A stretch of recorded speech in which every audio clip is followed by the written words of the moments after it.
of Money with Santosh Sirur. Hello and welcome to another episode of The Sound of Money. Well, continuing our leadership series, and as you all know, we have been talking about financial literacy, we've been talking about macroeconomics, and of course, recently we introduced the leadership series, and we have a fantastic personality on our episode today. On The Sound of Money, I'm very glad to have and introduce to you Mr. Mandeep Nalwa. And Mandeep basically is the founder and CEO of Taurus Wealth Asia. Hi, Mandeep, and welcome to The Sound of Money. Thanks so much, Santosh. Very nice to be here. I appreciate the opportunity very much. Glad to have you as well. And Mandeep, the first thing that comes in mind is when I read about your profile as Taurus Wealth, in terms of you were actually the founder. So must have been very challenging in those days. So of course, we'll talk a little bit about that from a leadership standpoint. But first, multi-family office as a concept, for a lot of our listeners, it's much more as a very different subject. If you could talk a little more about it before we get into the leadership part. You know, Taurus Wealth is 13 years old, and clearly my peers in the industry and I have been doing a pretty poor job in Asia because it's still a very nascently understood concept. Essentially, the whole objective of a family office is to represent the interests of the client and represent them towards the banks rather than representing the banks towards the clients as a banker. So you really do the same job. A family office looks after the interests of the investment interests of a client. So we are investment advisors. My own genesis, I was a private banker representing the bank to the clients. Felt that I would be in a better position to represent the interests of the clients, and therefore I set up the family office where the client engages our services, and then we advise them on their investments, on any estate planning requirements that they have, bring into other experts in their fields that a client may need, essentially become a solution provider for a client, but at each time sitting on the client side of the table. So you're not working as a counterparty to the client, you're working as an associate of the client. Okay. And that's essentially how a family office really functions, because as the word goes, is the office of the family, or the term. So we're trying to be the office for multiple families. That's why we are a multi-family office. Okay. The extremely wealthy set up a single family office to look after their needs. Clients who are not in a position to do that sign up with firms like Taurus and others, where they expect them to represent their interests and serve their needs at all times. So okay. So Mandeep, you have been a career banker to begin with HSBC, Citi, and then Merrill Lynch, and then you stepped on and moved on to start your own firm, which is Taurus. Maybe the first question is, from a leadership standpoint, what led you to think that it's time to get on my own one, and what were those challenges then when you really started? See, when I was working with the banks, and I just always felt that as a good employee, I had to be loyal to the institution first. There's no banker who goes out there, no private banker who goes out there to lose money for their clients at all. But you're working for an institution, you have to first look after the needs and the interests of that institution in terms of revenue generation, etc. And so I felt that I was not always truly looking after the client's needs. It bothered me. And I felt that there was an opportunity to go out and represent the client. And that's what led me to setting up a family office. Now, I'd been a private banker for many years prior to that, with Merrill Lynch for 5 years, with Citi for 2.5 years.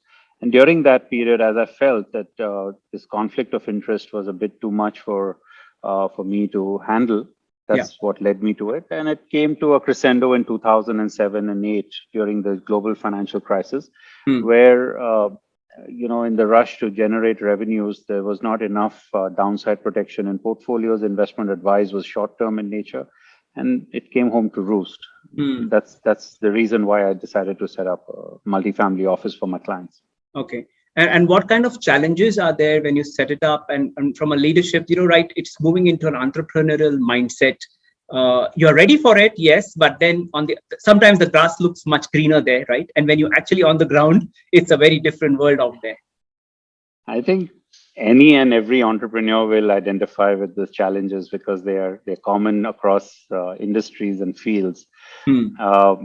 capital for one. So when I quit the banks and set up my own office, you had to start small. And I remember there was a time when there was someone coming for a meeting, and 5 people showed up instead of 2 that I was expecting, and we had to handle the meeting standing because I didn't have 5 chairs for them to sit on. Ground level challenges. So capital, so the capital, because you don't want to spend fire every bullet. You have to, that things may take time to settle down. So you to be more focused on the kind of spending that you can do. Second is getting people to believe in you. When I entered a meeting, or I called in for a meeting and requested a meeting representing city, it's very easy. And a lot of us while working for large institutions feel that it's us doing all of it, and the institution doesn't really do as much. But believe you me, when you switch, you realize the value of the card. So when you take that card away, that becomes a huge challenge. You need people to believe in you, believe in your services, your ability to deliver. That's the second. Not only is it about clients believing in you, one person or 2 people. I was fortunate enough, my colleague from Citi joined me a few months after I set up Taurus. 2 people can't do everything. So you need other like-minded colleagues to join, and it's slow going. So that's the third biggest challenge. So I think capital, the ability to deliver, getting clients to believe that you can deliver, and colleagues who believe that this is the right place for them to begin and continue their career. Those are the 3 biggest challenges. Yeah. And with COVID, it's more of a reset and things really kickstarting across the globe. Of course, there are tremendous present day challenges. From a wealth banking scene, how is the whole scenario developing? Where are the funds moving? Which regions are really picking up? If there's something that you can share with our listeners. Yeah, I think the equity markets are front and center, and we've seen that with the liquidity generated by the central banks, the markets have gone up, the equity market especially, and that's where the capital has been flowing. Financial services sector has not been very badly hit by COVID, at least wealth management, because what we are doing is we are providing intellectual ability or trying to read the tea leaves and advise clients, and that can be done over the phone. So the quality of advice is about whether the client generates the returns that they're expecting given their risk profile and nothing else. So to that extent, COVID has not been a challenge. Where the capital for the clients has been going right now, it's risk assets. So the risk assets traditionally mean equities. Those clients who are a bit more cautious are moving into funds which have, let's say, a long short approach, so that there is some protection on the downside.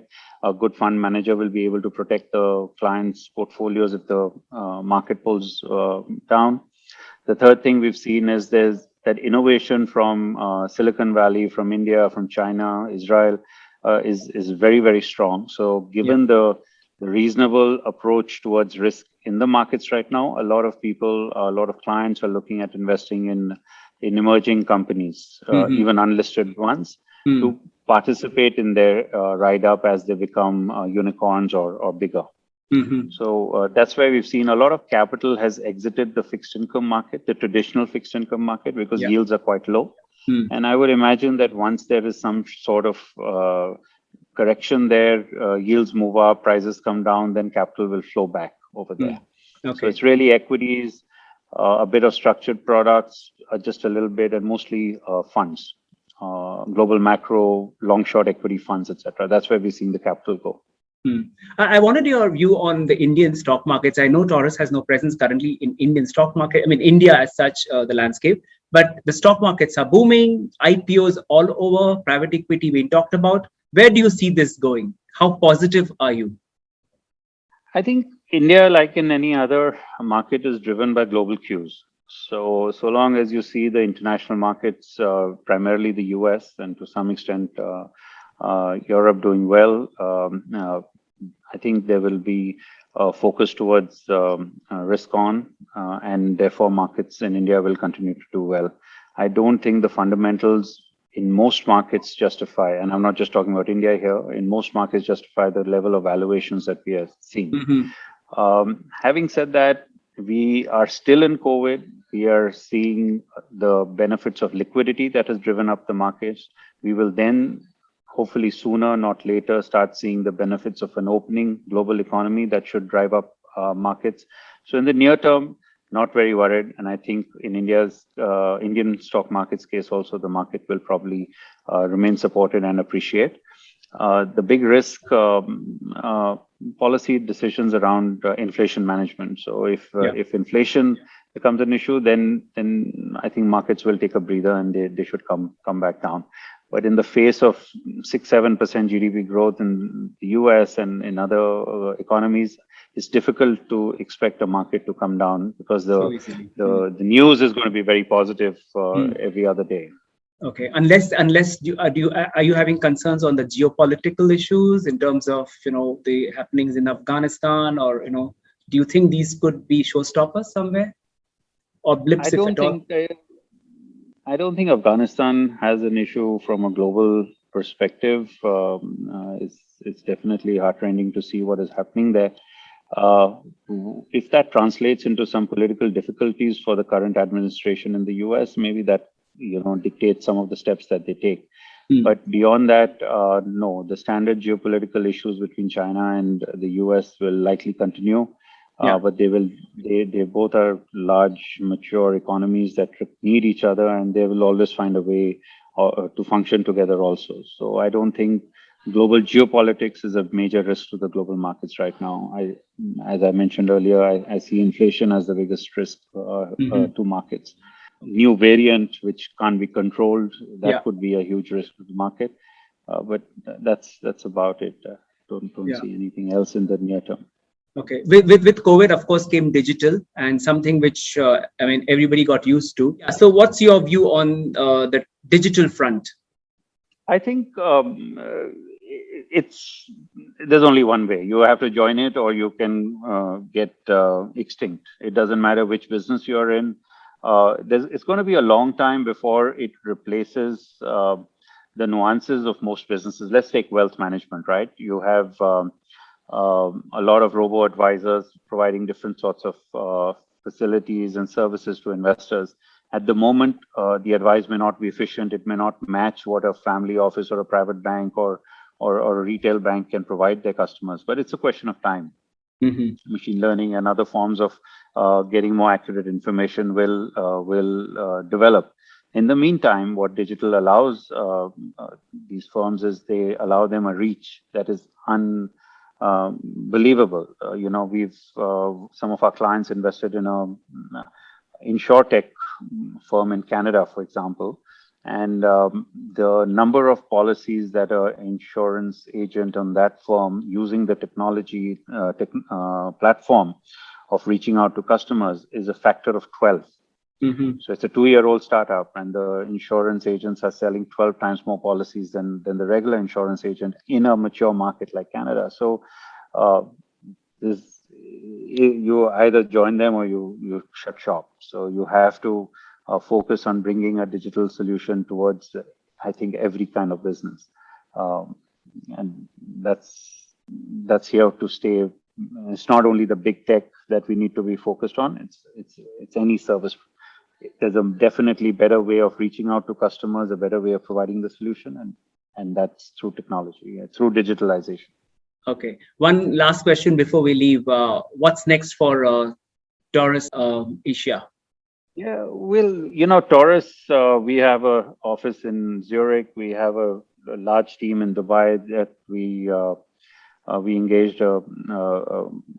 Bhavnesh joined us last year with his team, and we are nearly 25 people in Dubai. We are 30 in Singapore. Definitely, we're looking at setting up more offices,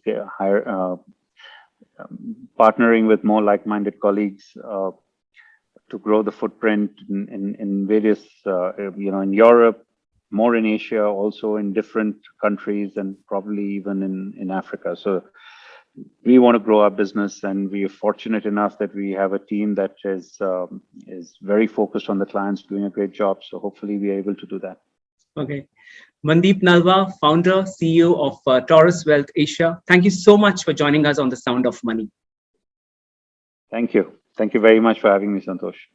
And well, that's the end of this episode of The Sound of Money. Stay safe, stay connected always on The Sound of Money with me, Santosh, and Mandeep. Bye for now.